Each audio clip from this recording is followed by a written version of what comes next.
everyone, I'm Michelle Mays. I'm the founder of the Attachment-Focused Betrayal Model and the Center for Relational Recovery. And I want to talk to you today about the topic of betrayal blindness. So this may be a new term for some of you, so I'm going to explain it and define it and help us know what it is. And then we're going to look at why it's such an important topic for betrayed partners to be aware of and how it impacts betrayed partners and their healing.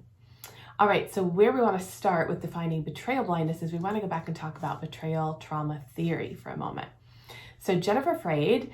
Jennifer Freyd is the founder of betrayal trauma theory. And what betrayal trauma theory says is that the social betrayal that is part of relational trauma, so the relationship with somebody who you depend on, who you count on, who is a primary attachment figure for you, who you're dependent on or interdependent with in some way, when there is abuse, when there is betrayal, it changes the nature of the trauma. It creates a relational trauma. So what Jennifer Freyd has looked at is the impact of social betrayal on children, adults. She's also looked at institutional betrayal trauma. She's looked at cultural betrayal trauma. So she's really run the gamut and kind of looked at this concept across the spectrum. And she is the one who really gave us betrayal trauma theory, originated betrayal trauma theory. And then, of course, we've built on that in different ways in terms of looking at different types of traumas that people experience. So she is also the person who coined the term betrayal blindness. And in her research, she got curious about why do people, whether it's a child or an adult, why do people tuck information about what has happened to them out of their awareness? Why do we go blind, in her language, to certain things and tuck things out of our awareness and forget about them? So she looked at this question and she coined the term betrayal blindness. And what she says is that betrayal blindness is an attachment-based phenomenon. It's rooted in our attachment systems. And we go blind to things. We hold information outside of our awareness and go blind to it when that information threatens our attachments. So let's think about children for a minute, because that's really easy to kind of get your head around, right? So children need their parents, right? They need their parents to survive. So the need is very, very high, and the dependency is very, very high in childhood. So rather than, as a child, let's say you're in a situation where there's chronic neglect or there's abuse of some type, rather than let yourself know my parent is dangerous or my parent is unpredictable or my parent is unreliable, what children do is they tend to put the blame for what's happening on themselves. They tend to think, I'm unworthy of consistent attention. I'm unworthy of care and love. Something is wrong with me, and that's why I'm being abused. Something is wrong with me, and that's why I'm being neglected. Because they can't let themselves know that their caregiver is dangerous or unpredictable because they need them, right? It would threaten their attachment to that person. So they hold the awareness about the abuse, about the neglect, about what's happening outside of their consciousness. And then they also tend to blame themselves for what's happening. So if we then think about adults in adult relationships, our primary attachment figure is our romantic partner, right? So for our adults, it's whoever we're in a long-term romantic relationship, whether that's a marriage, whether that's a long-term dating relationship, whatever it looks like, that's going to be our primary attachment figure. So in the same way, for adults, if there is information surfacing in the relationship that could threaten your attachment to your primary attachment figure, and remember, our primary attachment figures are our safe base in the world, our safe haven in the world. When we pair bond with a partner, we regulate each other's bodily based systems. We regulate each other's breathing, hormones, blood pressure. We literally become a physiological unit. So our primary attachment figures matter. They matter to us enormously, okay? So more than we sometimes think. We sometimes kind of think like, oh, if somebody does you wrong, you can leave them really easily. But the reality is leaving somebody who's your primary partner is extremely difficult. And it's because we are so attached at the level of our bodies and our physiology. So our primary attachment figure, if information starts to surface that threatens our attachment to them and threatens the security in that relationship, one of the ways that we cope with that is we will hold that information outside of our awareness. We will not let ourselves know about it. Or if we know about it, we won't let ourselves connect the dots, right? We won't let ourselves know, oh, if this is true, then this is true, right? Or this might mean this, right? So we can do different things with it, different ways of holding it outside of our awareness. But what betrayal blindness is it is the process of holding information outside of your awareness that threatens your primary attachment. Okay, so how does this apply to betrayed partners? And let me just say this, it applies in a ton of different ways, but I'm going to talk about one way today. I want to look at like kind of one common story and way that I see this showing up, just because I see this showing up in our coaching program a lot. Like I see people coming in with this story a lot, and that's kind of what made me think to do this video, is because, okay, this is a really common pattern out there in the world and in the ecosystem of betrayed partners, and so I think it's worth talking about and addressing. So we're going to look at it in one pattern, but for betrayed partners in general, before we get to our pattern, I've never worked with a betrayed partner who hasn't had some degree of betrayal blindness in play for them. So I think that the reason for this is because this is a very normal phenomenon. This is a normal coping pattern. This is a way that we cope with fear and insecurity and threat.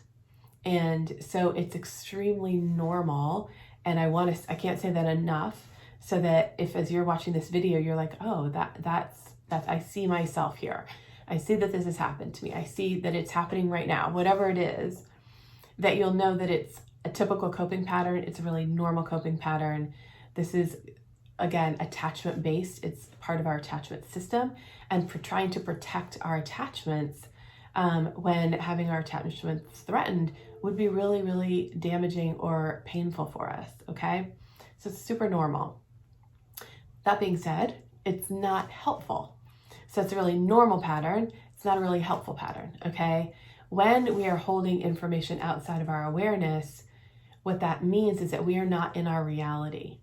We've sort of held parts of our reality outside of our awareness. And when we're not in tune with our reality, we're not in awareness about what's happening in our relationship, what's happening in our life, what's going on, then we cannot make good choices for ourselves. So we aren't able to take action to protect ourselves. We aren't able to bring our best wisdom to what's happening and really think through, what does this mean for me? You know, we are operating in a handicapped fashion because some of the information we need is not in our awareness. We've held it outside of our awareness.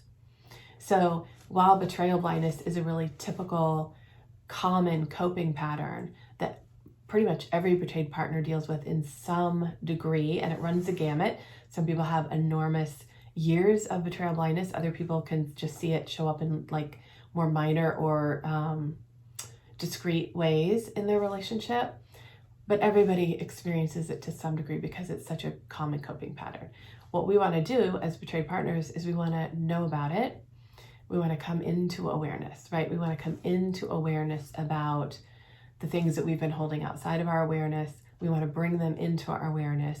They might be scary. They might cause a lot of fear and anxiety and panic for us because knowing about them threatens our relationship in some way.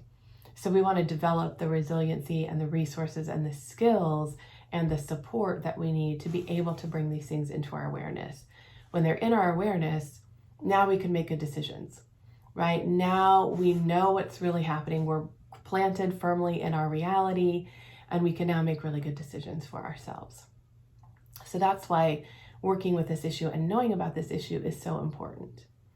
Okay, so let's talk about an example, the common pattern that I said keeps showing up in the coaching program that I want to tell you about. So here's the common pattern that I see. This is for individuals who are dealing with an isolated instance of infidelity.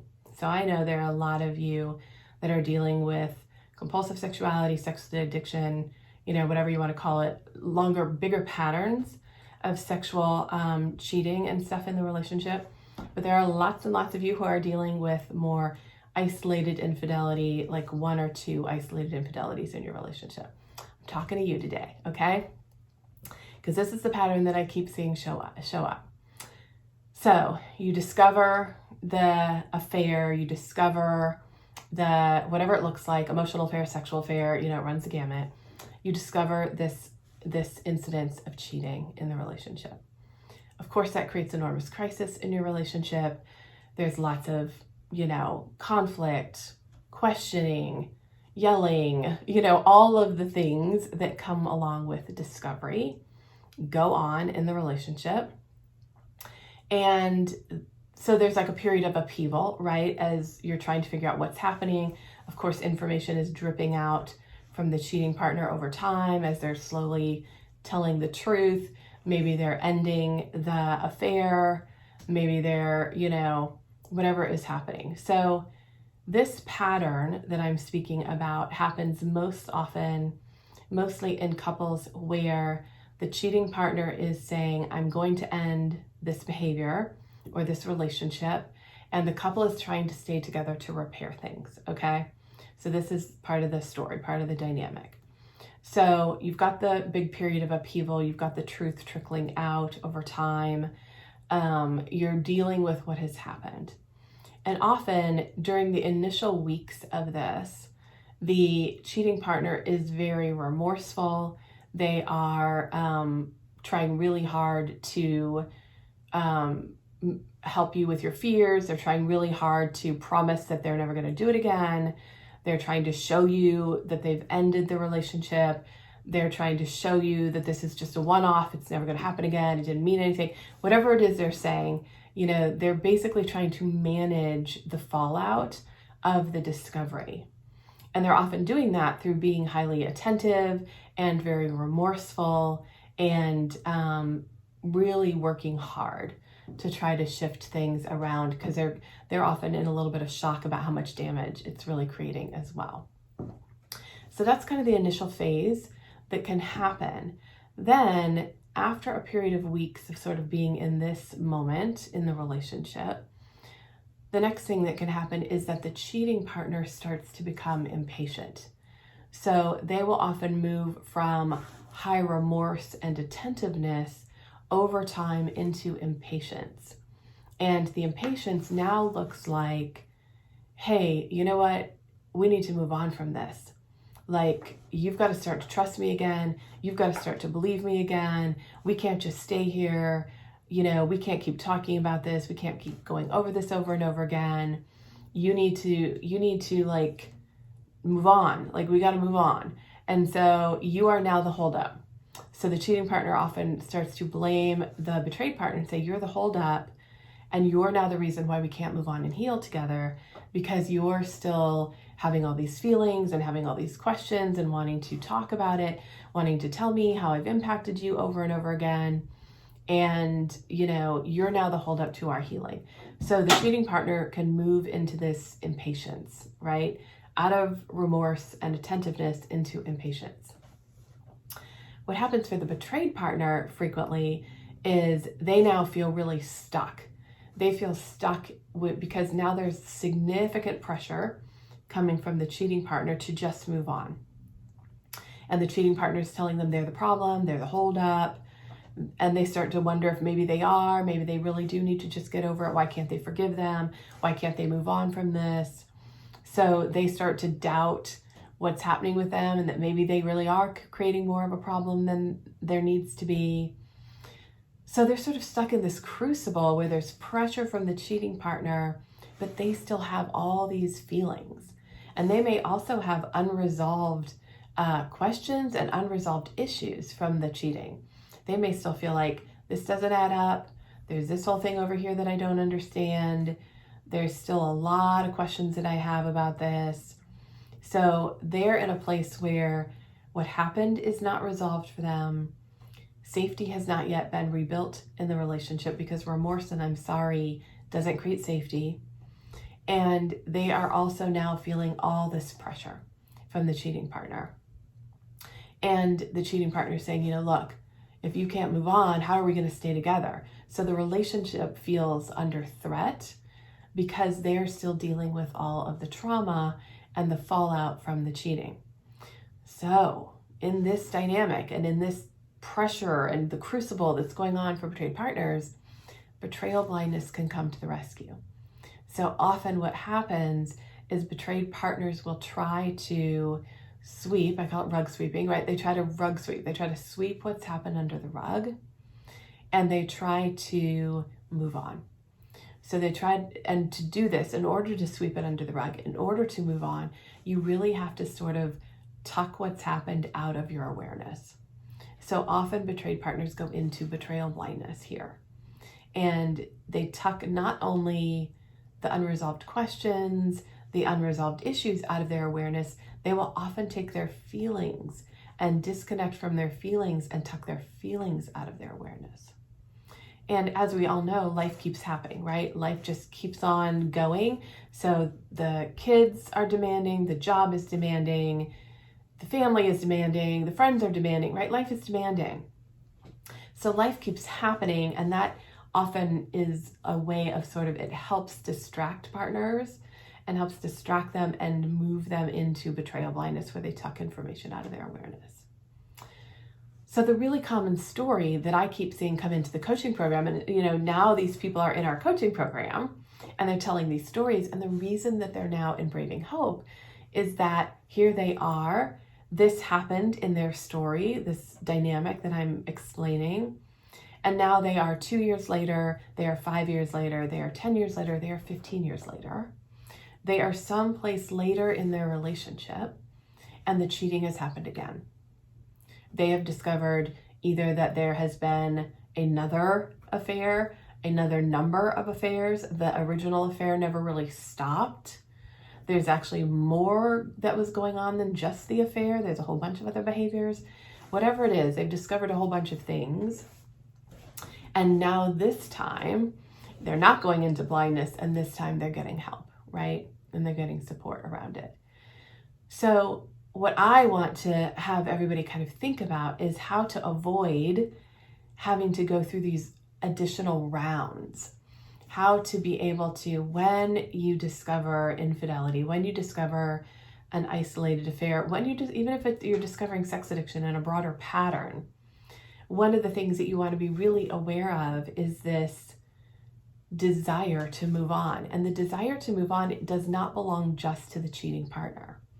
So the cheating partner may go through these phases of remorse and attentiveness and then impatience and hey, let's move on and all of that. That's pretty typical. But along with that can be the betrayed partner's desire to move on. Because what's happened is painful, right? It's painful, it's scary, it's threatening. It makes you think like, what's going on in our relationship? What's wrong with my partner? What's going on inside of my partner? All of this is super threatening to your attachment. It puts the relationship on the line, and it puts the relationship under threat. And because it puts the relationship on the line, that's super, super scary, right? That creates enormous anxiety. It creates what researcher Panksepp is his last. I never say his last name correctly, so pardon me for that. Jack Panksepp. I think I slaughtered it again. But anyway, he calls it primal panic, right? It's primal panic in our attachment systems, in our bodies. Remember, our attachment systems in our body. So it puts us in primal panic about the potential loss of our primary attachment figure. So when we're in primal panic about that, and we're faced with that kind of threat, we also, as betrayed partners, have an enormous temptation to just try to move on, to want to go into betrayal blindness. We don't want to peer into what has really happened here. We don't want to really look at our partner and say, what is really going on here? Why did this really happen? What is this really, really about for you? And how are we going to make sure it doesn't happen again? How are we going to look at things and define our sexual agreements and think about our relationship moving forward? How are we going to work on our relationship and grow in our relationship together? All of that can feel really, really scary. And it is the fear the fear of looking at it, the fear of facing it, and the fear of what we will feel if we do, that drives partners into betrayal blindness. So it isn't just our cheating partners that want us to move on, it's also us, right? We also have a real temptation toward that because what we're facing is so threatening to us and feels so unsafe and so dangerous. So what I want for folks to know, I want you to understand about this issue of betrayal blindness and what it is. And I want you to be in awareness of this concept so that you can be asking yourself, what is it that I might be holding outside of my awareness? What is it that I might be so afraid of that I don't want to face? What is it that is creating so much anxiety and primal panic inside of me that I just keep not going near it, and I distract myself with the kids and work and life and all these other things, and I'm just trying to move on and ignore what's happening? Or maybe I'm just giving into the pressure, right? The pressure feels so high from my partner to move on that I don't know what to do. I don't know how to do it differently, so I'm just kind of caving into that pressure. So what I want you to have is the ability to know about this dynamic, think about it for yourself, and think about where it might be impacting things and where it might be influencing things. For most betrayed partners, betrayal blindness is driven by fear. It's driven by that primal panic that we're talking about, right? That anxiety and threat to the relationship. And for a lot of betrayed partners, they don't feel like they have the inner resources, the resilience inside of themselves, or the inner strength to face and handle what is in front of them. It's so scary and it's so dysregulating and it's so destabilizing that it feels overwhelming and it feels impossible to wade into it and really, really look at it. So if that's you, I just want to say that's also a normal dynamic and a normal phenomenon. And a lot of people struggle with moving into betrayal blindness because the alternative is too scary and they don't feel equipped.